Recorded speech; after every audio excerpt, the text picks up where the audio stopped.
BNP গুজরাটের কসাই মোদিরে আনতে চাইছিল শপথের অনুষ্ঠানে। কি খায়েজ আবার চালাকি করেছে, কইছে আমরা সার্কের সব রাষ্ট্রপ্রধানরে ডাকিছি, পাকিস্তানরেও ডাকিছি, মানে ব্যালেন্স করিচ্ছে পাকিস্তান ইন্ডিয়া। হ্যাঁ, মোদি যদি কাটাল রানীকে সঙ্গে করে নিয়ে আসলো নিহিনি, আমরা কেউ মাইন্ড করলাম না নি। একা একা মোদি আসলে ওই দিনই বিক্ষোভ দেওয়া শুরু হইতো তারেক রহমানের প্রধানমন্ত্রিত্ব। যাই হোক, এক দাবরানিতে তামিছে খায়েশ, মোদিরও স্বাদ মিটিল না, বিএনপির আশা পড়িল না।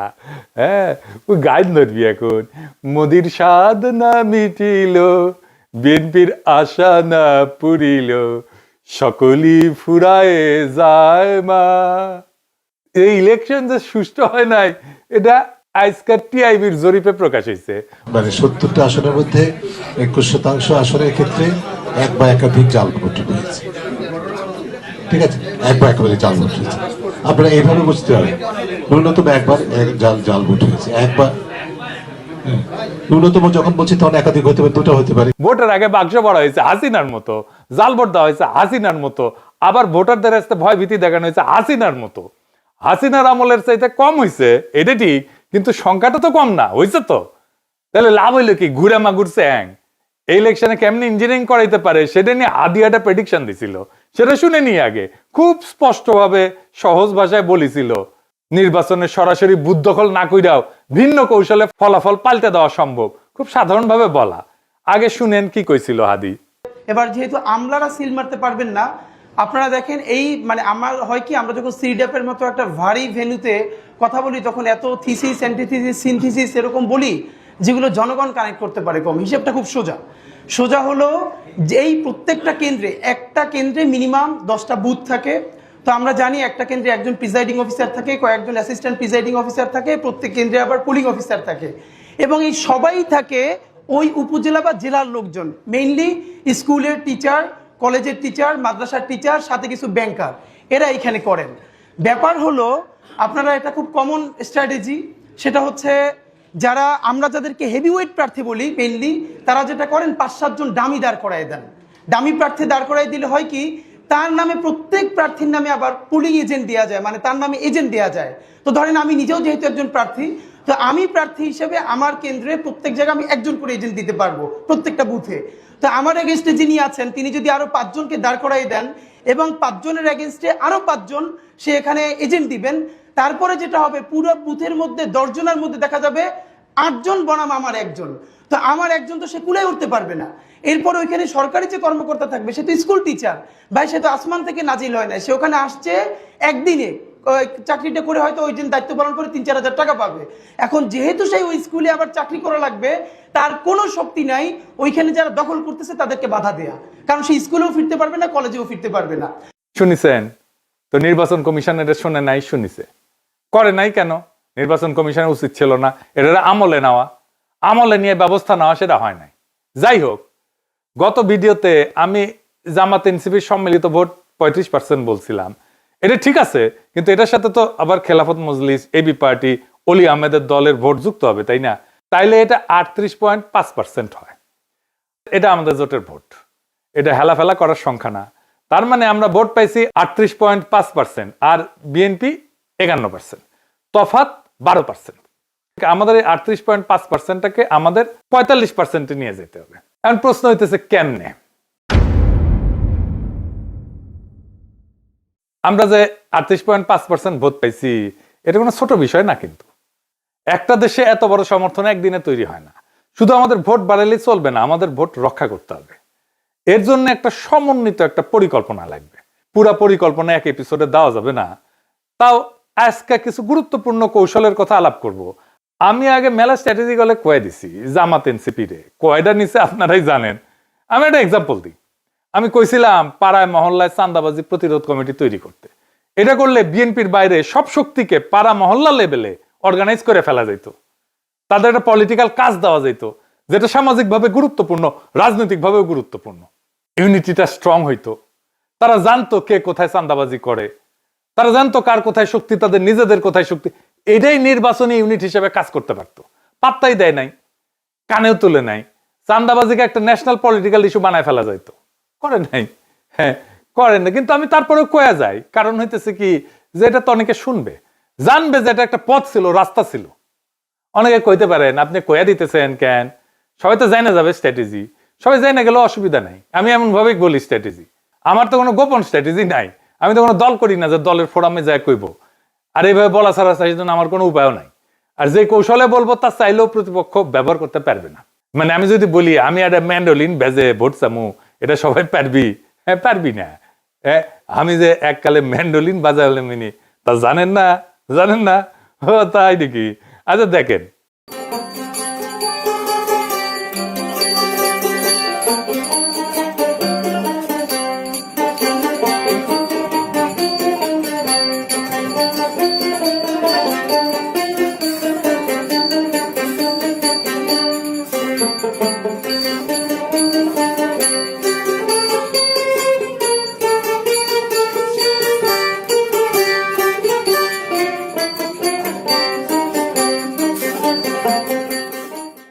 শুনেছেন ক্যাঙ্কা বাজাচ্ছিলাম, এখন আর অবশ্য বাজাই না, এই জীবনে তো কত কিছু বিসর্জন দিছি। যাই হোক, প্রথম যে কাজটা সেটা হইতেছে এই যে নির্বাচনী জোট, ঐক্যবদ্ধ বাংলাদেশকে একটা ন্যূনতম পলিটিক্যাল কর্মসূচির ভিত্তিতে ক্রিস্টালাইজ করতে হবে।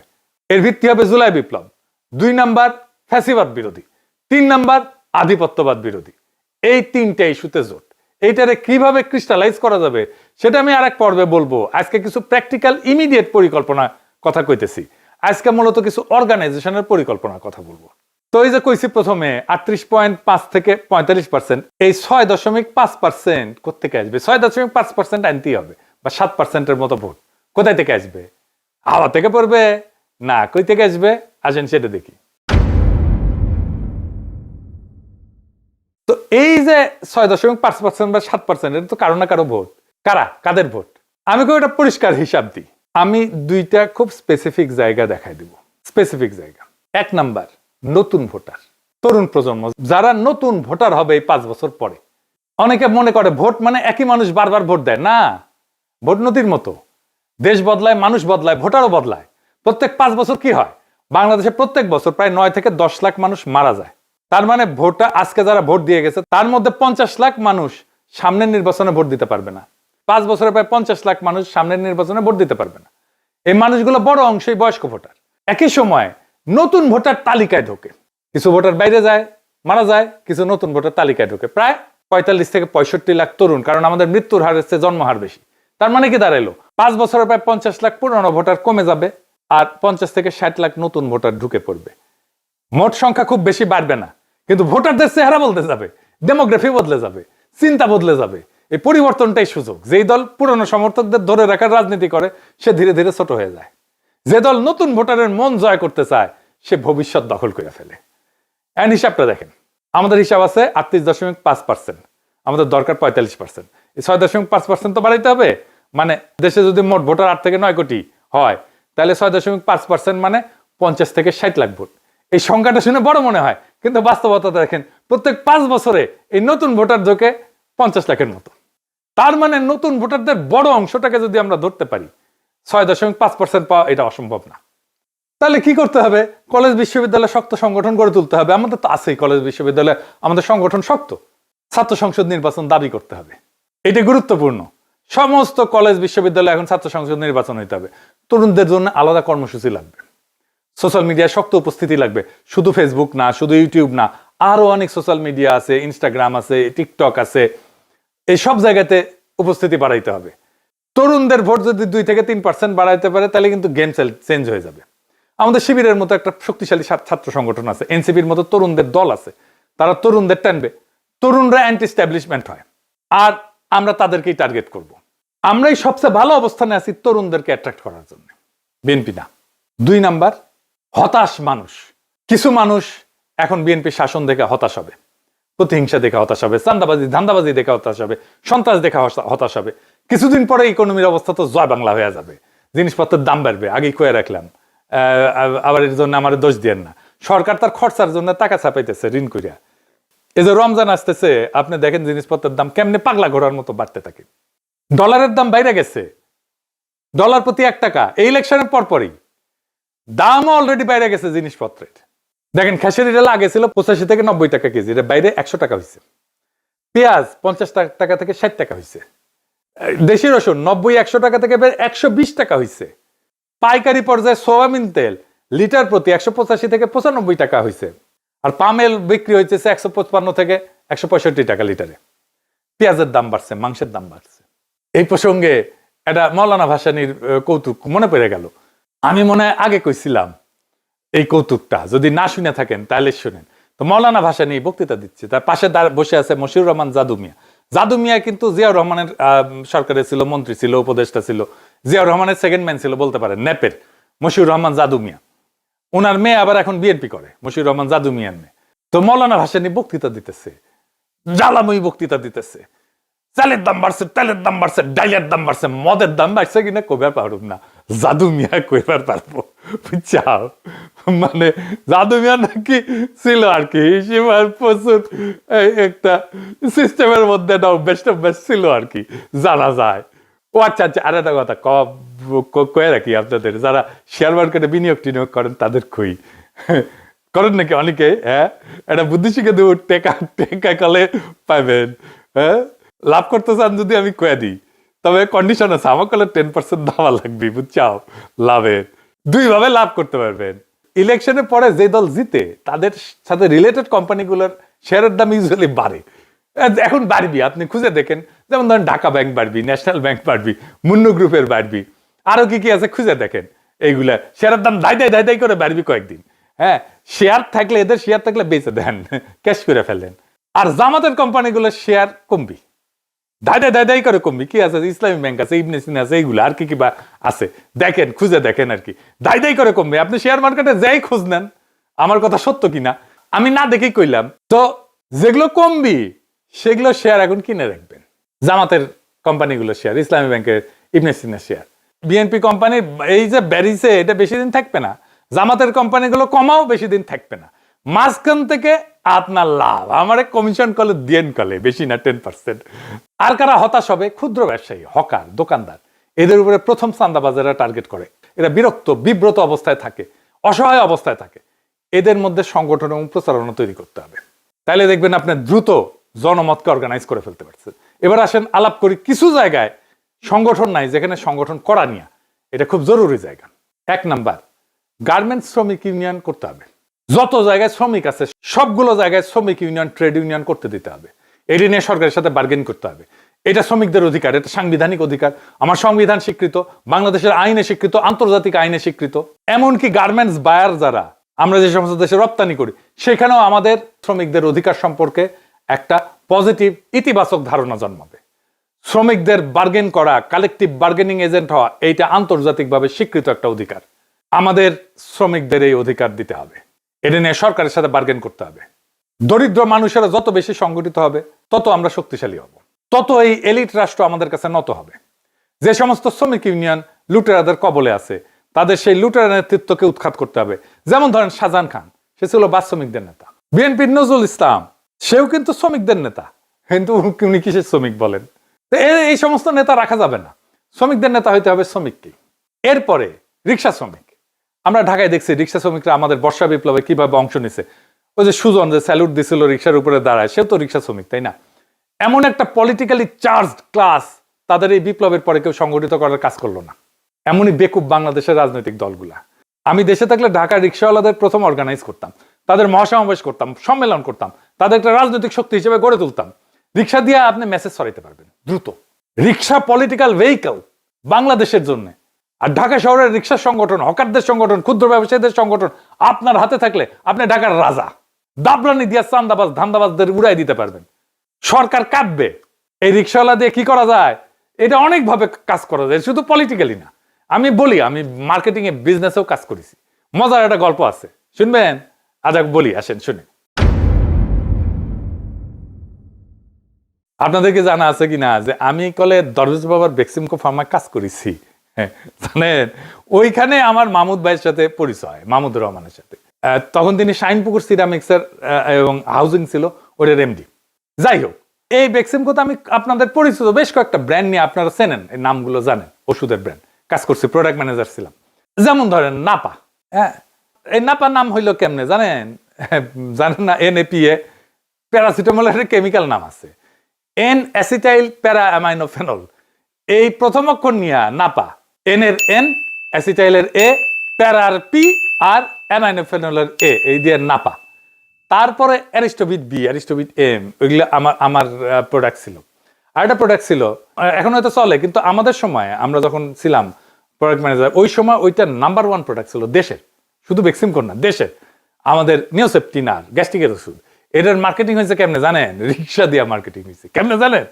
ফার্মাসিউটিক্যাল কোম্পানির যে মেডিকেল রিপ্রেজেন্টেটিভ থাকে না, ওরা মোটরসাইকেল করে ডাক্তার ভিজিটার্স দেখেছেন না? ডাক্তার চেম্বারের সামনে থায় ঠায় মোটরসাইকেল, হাসপাতালের সামনে থায় ঠায় মোটরসাইকেল, দেখেছেন না? তো ইনস্ট্রাকশন দেওয়া ছিল মেডিকেল রিপ্রেজেন্টেটিভদেরকে যে একদিন রিক্সা নিয়ে কাজ করতে হবে, মানে ডাক্তার ভিজিটে যাইতে হবে মোটরসাইকেল ছাড়া। আগে কলে দিন চুক্তিতে রিক্সা পাওয়া যেত, কিন্তু ওই সময় আমরা শর্ত দিয়েছিলাম যে দিন চুক্তিতে রিক্সা যাওয়া যাবে না, সারাদিন আলাদা আলাদা রিক্সা নিতে হবে। রিক্সায় উঠা রিক্সাওয়ালার সাথে আলাপ জুড়তে হবে, কই খায়, কোথায় থাকে, কোথায় কোথায় যায়, খায় কোথায়, কখন খায়। তো আমাদের তো জাতীয় অসুখ 3টা, জানেন তো? জানেন না?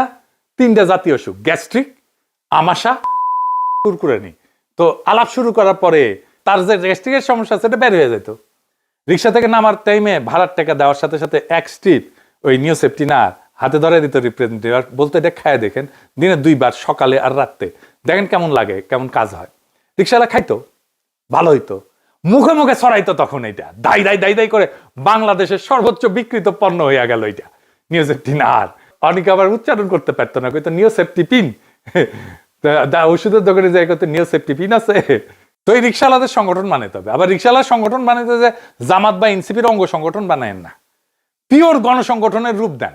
মুশকিলটা হইতেছে জামাতের শ্রমিক কল্যাণ আছে একটা সংগঠন, সেটা আবার জামাতের অঙ্গ সংগঠন। এনসিপিরও তাই, অঙ্গ সংগঠন আর গণসংগঠন আলাদা জিনিস। তাহলে গণসংগঠন আর অঙ্গ সংগঠনের মধ্যে আলাদা কি বিষয়টা, এটা একটু বুঝে দেখি। হ্যাঁ,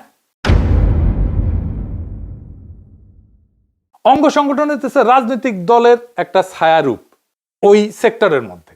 ধরেন ছাত্রদের মধ্যে বিএনপির ছায়ারূপ হইতেছে ছাত্র দল, ছাত্র দলের কাজই হইতেছে বিএনপির যা কর্মসূচি সেটাকে বাস্তবায়ন করা। কিন্তু গণসংগঠন হইতেছে এটা ছাত্রদের নিজস্ব সংগঠন, একদম ছাত্রদের মধ্যে থেকে তৈরি হয়েছে। যেমন ধরেন ছাত্র অধিকার পরিষদ, এটা ছাত্রদের মধ্যে থেকে তৈরি হয়েছে। ছাত্র শক্তি নাহিদদের যে দল ছিল, এটা ছাত্রদের মধ্যে থেকে তৈরি হয়েছে। এইটার উপরে কোনো ফাদার অর্গানাইজেশন ছিল না রাজনৈতিক দলের। এইগুলো হইতেছে গণসংগঠন, জনগণের সংগঠন, ছাত্রদের দাবি নিয়ে কাজ করে। রাজনৈতিক দলের সাথে কথাবার্তা হইতে পারে, তার সাথে ঐক্য হইতে পারে, রাজনৈতিক দলের লোকেরা ওই গণসংগঠনের মধ্যে কাজ করতে পারে, কিন্তু ওইটা গণ হিসাবেই থাকবে। এটা এই দলের অঙ্গ সংগঠন না, রাজনৈতিক দলের অঙ্গ সংগঠন না, কারো পাঁচাটা সংগঠন না, তার নিজস্ব স্বাধীন সিদ্ধান্তে সে কাজ করে। এইভাবে রিক্সাওয়ালাদের সংগঠনকে জামাত বা এনসিপির অঙ্গ সংগঠন বানায় না, পিওর গণসংগঠনের রূপ দেন। সবাই কাজ করেন ওর মধ্যে, সবাই মিলে কাজ করেন, সবাই মিলে সংগঠনটা তৈরি করতে হেল্প করেন, কিন্তু আপনার ইডিওলজি, আপনার আদর্শ, আপনার রাজনৈতিক আদর্শ, আপনার রাজনীতি ওইটার উপরে চাপাই দিয়েন না। তাদের বাস্তব জীবনের সংকট নিয়ে তারা সংগঠিত হবে। যেমন ধরেন লাইসেন্সিং, রিক্সার গ্যারেজের ভাড়া, রিক্সা শ্রমিকদের জন্য পরিষ্কারভাবে আইন নাই, বাস্তবে কার্যকর হয় না। অনেক শ্রমিক রিক্সা কেনার জন্য উচ্চ সুদে ঋণ নিতে বাধ্য হয়, তাদেরকে সহজ শর্তে সুদমুক্ত ঋণের ব্যবস্থা করা। রিক্সা শ্রমিকের জন্য কোনো ধরনের সামাজিক নিরাপত্তা নাই, তাদের কোনো চিকিৎসার ফ্যাসিলিটি নাই। এইগুলোই হবে দাবি। এইবার নারী প্রশ্ন। নারী প্রশ্ন নিয়ে নির্বাচনের সময় আমাদের প্রতিপক্ষ আক্রমণ করে আমাদের নাস্তানাবুদ করতে চাইছে। জামাতের নারী সংগঠন সবচেয়ে বড়, তারা ইলেকশন টাইমে নারীদের যত বড় মিছিল করিছে দেখেছেন না?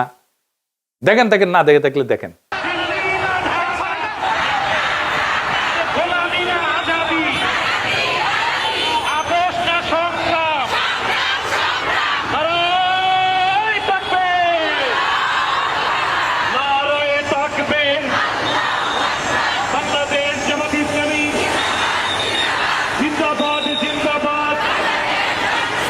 দেখেছেন বাংলাদেশের নারীদের অত বড় মিছিল কখনো হয় নাই।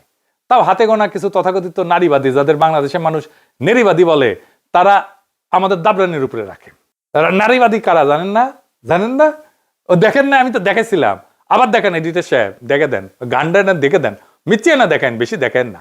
আমরা নারীবাদী কারণ আমরা খুশি হতে চাই, আমরা নারীবাদী, আমরা নারীবাদী কারণ আমরা সুখী হতে চাই, আমরা নারীবাদী, আমরা নারীবাদী কারণ আমাদের অন্য উপায় নাই। দেখেছেন, এরা হইতেছে নারীবাদী। তো এই দাবরানি, এদের দাবরানি বন্ধ করতে হবে। বর্ষা বিপ্লবের নারীরা ফ্রন্ট লাইনে থেকে ফাইট করলো, আর তারাই বিপ্লবের পরে আড়ালে চলে গেল। এনসিপি তো ব্যাপক সংখ্যক নারী নেতৃত্ব আছে।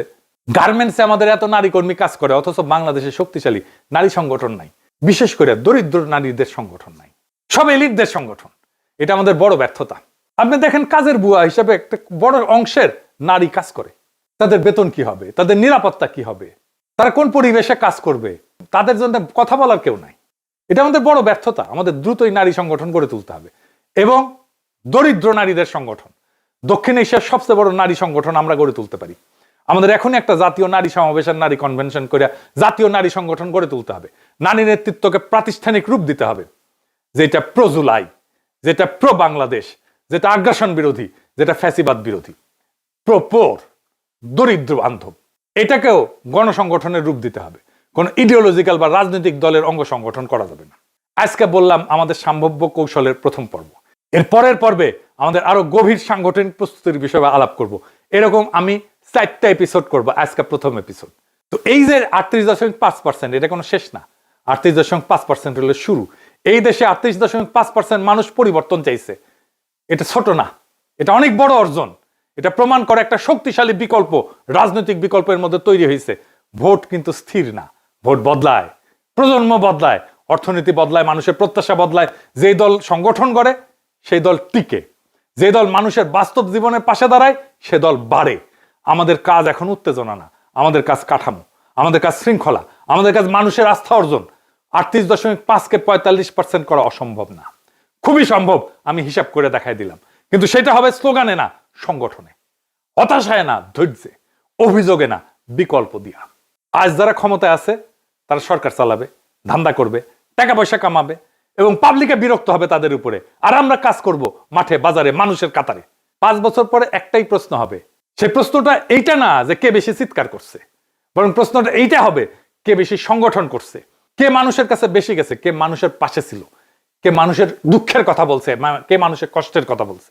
সেটাই হবে বাংলাদেশের প্রকৃত ভবিষ্যৎ, সেটাই হবে বাংলাদেশের প্রকৃত আজাদি। ইনকিলাব জিন্দাবাদ, গোলামি না আজাদি, আজাদি আজাদি।